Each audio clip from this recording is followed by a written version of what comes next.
하루 일책, 하루에 한 권의 책을 소개해드리고 있습니다. 안녕하십니까, 김효석입니다.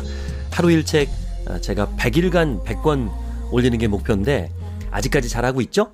오늘은요 68일째입니다. 68번째 책의 제목은 최강의 인생입니다. 와우, 기다리셨죠? 요즘 핫한 책이잖아요. 베스트셀러고요. 이분은 책만 내면 베스트셀러예요. 최강의 식사.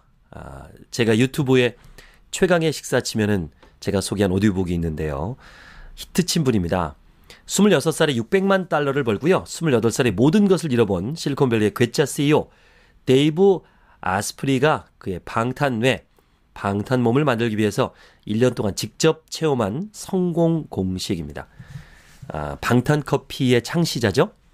그래서 저도 방탄커피를 즐겨 마시고 있고, 또 간헐적 단식, 최강의 식사는 정말 대단한 책이에요. 그 책은 꼭 읽어보시고요.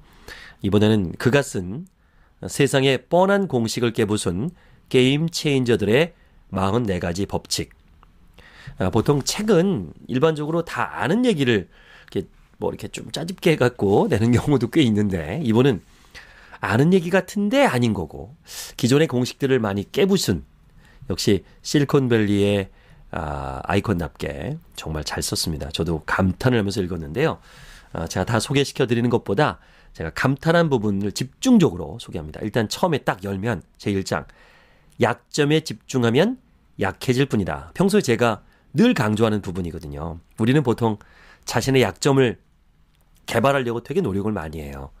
아침에 늦잠 많은 사람들은 일찍 일어나려고 노력하다가 몸이 망가지죠. 어쩔 수 없어요. 아침형 인간 따로 있습니다. 굳이 그거를 아침형 인간이 되려고 노력할 필요가 없어요. 저도 아침형 인간이 아니거든요. 사람들이 저를 보면 되게 아침형 인간처럼 보는데 아닙니다. 저는 저녁형 인간입니다. 지금 녹음하는 것도 밤 늦은 시간이고요. 아침에 늦게 일어납니다. 어쩔 수 없이 눈을 뜨는 시간이 7시 반인데 그래도 괜찮아요. 그러니까 사람마다 다르거든요. 자기가 잘하는 거를 할 줄 알아야 돼요. 또 이분이 건강에 관심이 많아서 본인이 워낙 망가졌기 때문에 그거를 고치기 위해서 많은 돈을 투자하면서 직접 겪어서 만든 책이 히트를 쳤잖아요. 그래서 신체 활동에 대한 걸 되게 생각을 많이 했는데, 이게 말이 되는 게, 우리가 에너지를 쓸 때 가장 에너지 소모가 많은 부위가 어딜까요? 다 알고 있습니다. 두뇌입니다. 생각하고 집중하고 결정을 내리고 마음먹은 일을 완벽하게 수행하는데 상당한 에너지가 필요하잖아요. 그러면 우리가 자기계발서 할 때 선택과 집중, 다른 것보다도 우리 뇌가 정말 효율적으로 생각할 수 있게, 우리 뇌가 정말 효율적으로 에너지를 쓸 수 있게 하는 게 필요하죠. 그게 바로 선택과 집중입니다. 그 얘기가 저는 가슴에 많이 닿았어요. 쓸데없는 것에 에너지를 쓰지 않고 집중할 수 있는 것, 우리가 똑같이 공평하게 갖고 있는 것이 24시간이잖아요. 전 세계는요, 불공평하지 않아요. 딱 하나 공평한 게 시간이에요. 그 시간을 어떻게 쓰느냐. 결국 성공한 사람들이 재산을 물려받아서, 아니면 탁월한 뛰어난 두뇌 때문에, 물론 그런 것도 있지만, 그래도 탑에 올라간 사람들은 그런 물려받은 것만으로는 되지 않더라. 저도 이렇게 보면 음악 재능, 무슨 재능 있는 사람들 보면 천재들이 있죠. 하지만 그들 중에서 자신의 천재성만 믿고 했을 경우에는 탑은 될 수 없습니다. 결국 본인이 얼마나 힘을 쏟았느냐라는 부분인데, 그게 바로 선택과 집중이라는 거죠. 어떻게 보면 누구나 알고 있는 거지만 그것을 증명해내고 설득력 있게 쓴 것이 이 책입니다.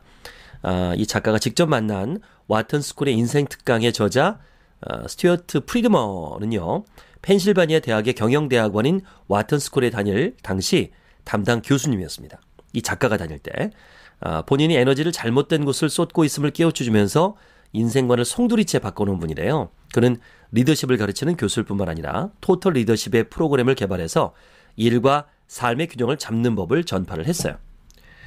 결국은 공통적으로 성공한 사람들을 많이 개발시킨 이분은요, 공통적으로 얘기하는 게 똑같긴 해요. 내가 핵심 개념, 그러니까 자신에게 진정으로 중요한 게 무엇인지 아는 사람들이 성공했다. 목표죠. 목적이죠.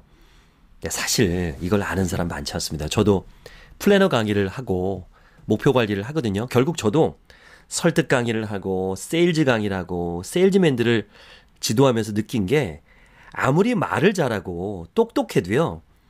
본인이 왜 영업을 하는지 이 상품을 왜 팔아야 되는지라는 특별한 목적의식이 없는 분들이 있어요. 단순히 그냥 돈을 벌기 위해서.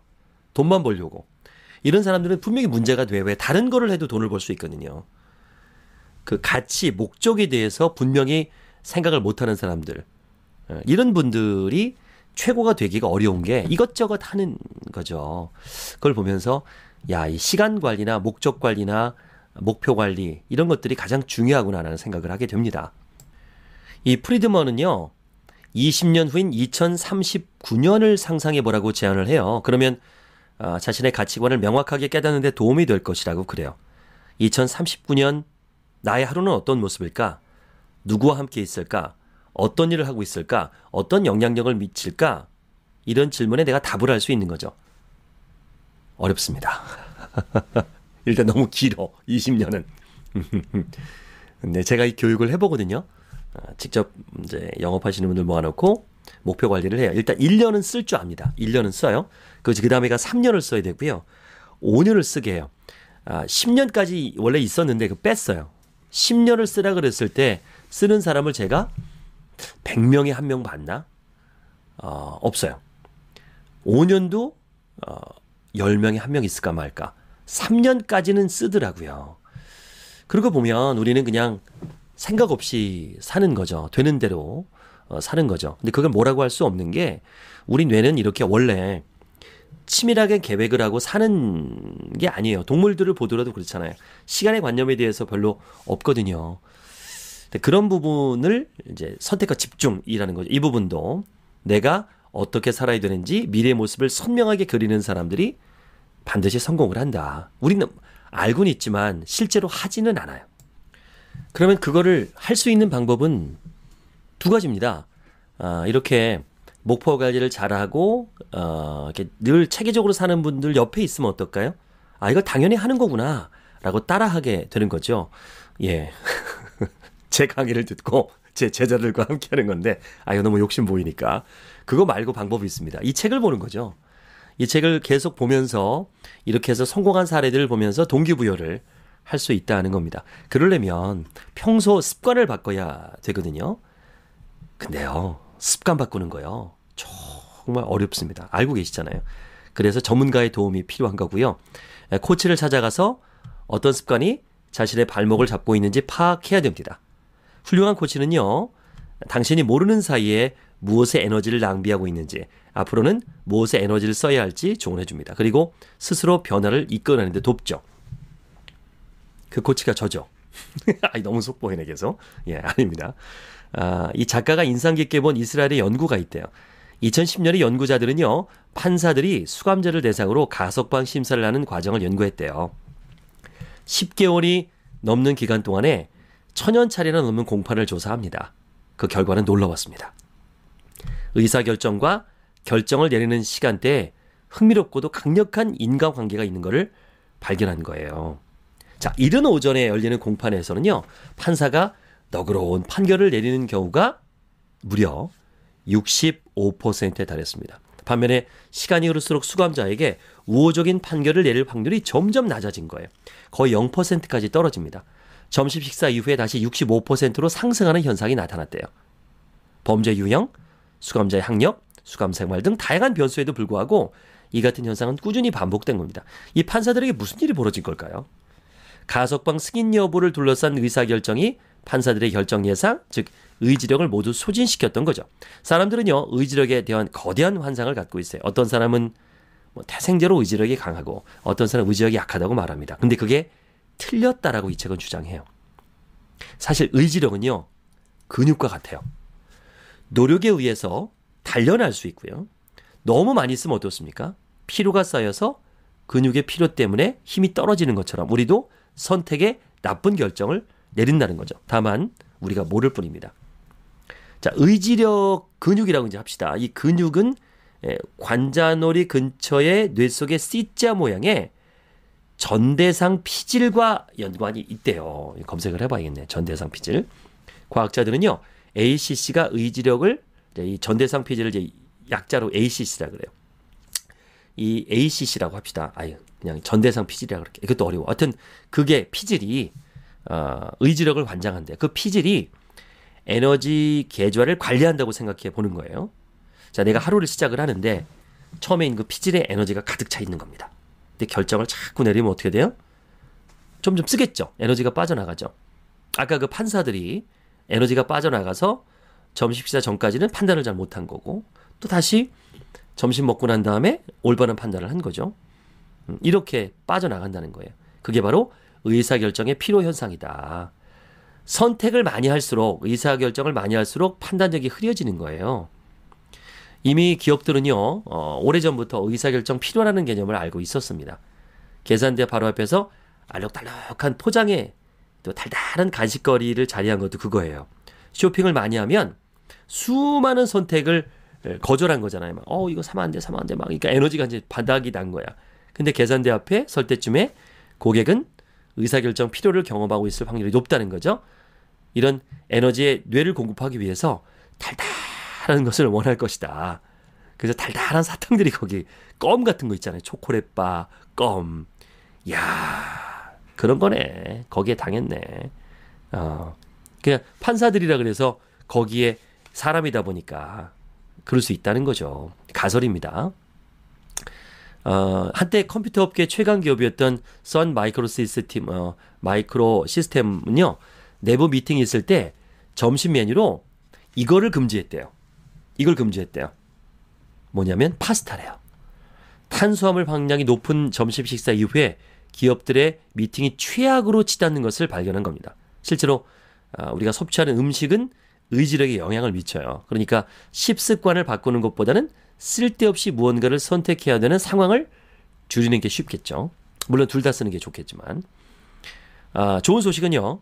우리가 의사결정 필요에 대해서 알게 됐다는 겁니다. 만일 당신이 가석방 공판을 받는다면 오전 일찍이나 점심 식사 이후로 시간을 조정해 달라라고 얘기할 필요가 있다는 거예요.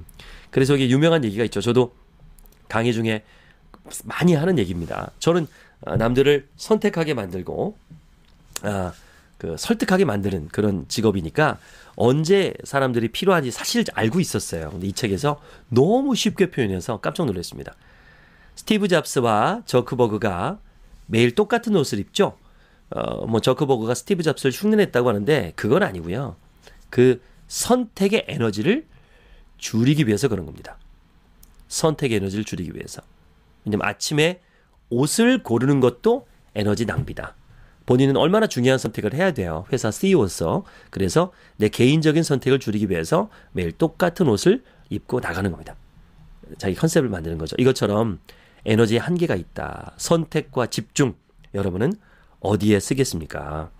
그래서 이 책은 참 좋은 게 최강의 팁이라고 요약까지 해놨습니다. 바쁘신 분들은 이 팁만 보시면 돼요. 자신이 바라는 최고의 모습을 묘사하는 3가지 단어를 온종일 볼 수 있는 곳에 적어두고 그 단어를 지금 당장 실천하라. 자신의 타고난 성향이 무엇인지 생각해보고 자신이 너무도 푹 빠져있어 배움을 멈출 수 없는 분야를 찾아본다. 자신이 싫어하는 일, 그다지 싫어하지 않는 일, 열정에 불을 지피는 일에 각각 얼마의 시간을 할애하고 있는지 생각해봐라. 라고 조언을 합니다. 또 그 다음에 제가 또 좋은 점이 여기서 이제 족제비 말이라 그러는데 부정적인 표현이죠. 내가 해서는 안 되는 거, 내 뇌에서 나쁜 역할을 하게 되는 그 말을 여기서 이제 족제비 말이라고 표현을 했는데 참 저도 공감하는 부분이에요.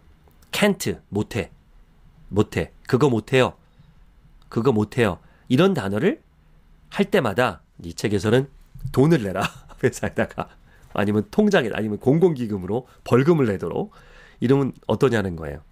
다른 말로 할 수 있거든요. 못해요가 아니라 현재로서는 그것을 할 수 있는 방법이 없네요. 라든가 아예 차라리 그냥 하고 싶지 않습니다. 라도 못해가 아니라 그냥 하고 싶지 않습니다. 라든가 못한다는 표현보다는 다른 표현을 쓰자는 거죠. 거절하지 말라는 게 아니에요. 못한다라는 거는 부정적인 거. 정말 그 자기의 한계를 드러나는 거잖아요. 그래서 익숙해지기까지 힘이 든다. 이런 부분 필요하다는 거죠. 그리고 또 의외의 말이 있습니다. 필요하다. need. 자, 여기서 이제 심리학에서는 want와 need에 대해서 얘기를 많이 합니다. want, 원하는 것과 필요한 것은 다르거든요. 그래서 need를 하지 말자. 필요하다라는 말을 하지 말자. 의외죠. 이 단어를 이런 거예요. 당분이 필요해. 새 코트가 필요해. 이렇게 그러니까 필요라는 단어를 좀 부정적인 표현을 해요. 그러니까 반대로는 우리는 그 니즈를 많이 일으키라고 하거든요. 우리가 세일즈 하는 분들은 고객의 니즈를 일으켜라. 그러니까 반대로 니즈를 일으키지 않게 하는 거. 자세한 얘기는 이 책을 보시면 돼요. 그래서 필요하다는 단어를 쓰지 말자. 그리고 bad. 이건 진짜 공감합니다. bad. 나쁘다. 그 사람 나쁜 사람이야. 나쁜 상품이야. 나빠. 이런 표현을 안 쓰는 거예요. 사실 사람마다 다르거든요. 꼭 나쁜 사람은 없다고 봐요. 나쁜 상품은 없습니다. 나랑 안 맞는 거지. 안 맞는 거지. 그리고 또 의외의 쪽제비 말. 해보다, 해본다, 해본다라는 말을 쓰지 말자. 의외시죠. 근데 이 책을 보면 그 맥락을 읽을 수 있어요. 영어로는 이제 try인데 노력해 보겠습니다라는 거예요. 그러니까 해본다라는 것보다 노력해 볼게. 야, 나와 그럼 공항에 나가도록 노력해 볼게. 이런 것이 이제 믿을 수 없는 거죠. 할게와 해볼게. 이건 다른 거죠. 할게. 이왕이면 할게. 근데 해볼게. 뭐 노력해볼게. 이건 부정적인 표현이라는 거예요. 그런 의미에서 조금 이제 번역상의 try와 우리의 해본다라는 게 이제 정확하진 않지만 이게 try로 얘기하면 이제 얘기가 좀 돼요. 그런 독이 되는 말 이런 거에서 이런 것도 있고요. 그리고 또 더 똑똑해지는 습관을 가져라. 우리가 어떻게 해지면 더 똑똑해질까? 또 내가 선택한 신념이 나를 만든다라는 부분이 익히 알고 있지만 나와 있어요. 제가 밑줄까지 친 게 있습니다. 내 삶은 내가 믿는 대로 된다. 자신에 대한 이미지와 신념은 보통 7세 이전에 형성된 컴퓨터 하드웨어처럼 우리 안에 장착된다고 라키아니는 설명한다. 이는 우리가 의도적으로 선택한 것이 아니라 세상을 휘두르는 사람들, 사회, 문화, 교육 시스템, 어린 시절의 경험으로 인해 아주 어린 나이에 특정 신념이 새겨지는 것이다. 우리의 신념은 우리의 가치, 능력, 사회 속 역할을 규정한다. 따라서 신념의 한계가 설정되면 잠재력이 극도로 약해진다. 문제는 이 신념이 거짓이라는 걸 깨닫기 전까지는 잘못된 신념을 현실로 받아들인다는 것이다. 그래서 나의 신념. 그래서 이 신념은요. 오래전에 당신한 인간으로 설치된 하드웨어일 뿐이다. 업그레이드해야 된다. 이제는 스스로 업그레이드 된다는 얘기가 너무너무 좋아요. 자, 프레젠테이션을 하기 전에요. 오늘 하루 정말 운이 좋다고 믿는다면 실제로 나에게 행운이 있는지 없는지는 더 이상 중요하지 않습니다. 운이 좋다고 믿는 신념 덕분에 자신감이 생겨서 프레젠테이션도 훨씬 잘 진행되거든요. 이는 플라시보 효과랑 좀 유사하죠. 그래서 명상을 하잖아요. 우리도 명상할 때 스스로 계속 감사하라 그러고 감사하고 감사했을 때 이것도 신념이 생기는 거예요. 그래서 내가 나에게 계속 신념을 불어넣어 주는 것. 그래서 저는 그 플래너 강의할 때 매일매일 그 신념을 써요. 신념을 써요. 자기 목표를 쓰는 거죠. 30번씩 또는 100번씩 쓰는 거예요. 저는 신념이 있습니다. 유튜브 구독자 10만 명 달성. 계속 써요. 여기 좀 엉뚱한 얘기인데. 그래서 열심히 하는 겁니다. 이렇게 유튜브 구독자를 빠른 시간 내에 10만 명을 만들기 위해서는 제 욕심이 아니라 더 열심히 하고 더 열심히 하고 더 열심히 해야만 구독자분들이 알아볼 거 아니에요. 추천할 거 아니에요. 도와주십시오. 열심히 하겠습니다. 그래서 매일 한 편씩 이렇게 책을 올려드리고 있습니다. 최강의 인생, 굉장히 많은 자기계발서 성공서가 있지만 일단 이 책은 많은 독자들이 검증을 했어요. 베스트셀러입니다. 구입하러 가시면 딱 제일 잘 보이는 곳에 서점에도 배치되어 있고요. 한번 쭉 훑어보신다면 이거 구입해야겠구나 하는 생각이 들 겁니다. 오늘 하루 일책 최강의 인생을 소개해드렸습니다. 마음에 드셨다면 네, 너무 뻔한가? 예. 구독, 좋아요. 그리고 진짜 좋은 건요. 댓글이에요. 구독, 좋아요 안 하셔도 됩니다. 댓글에 단 한 줄이라도 잘 들었다 또는 어떤 그 질책도 좋습니다. 그렇잖아요. 무풀이 악플보다 무섭다. 그래서 악플도 좋으니까 댓글을 부탁드리겠습니다. 고맙습니다. 듣자마자 사고 싶은 화법을 제가 직접 만들어 드립니다. 010-4274-1163 010 4274-1163으로 문자 주세요.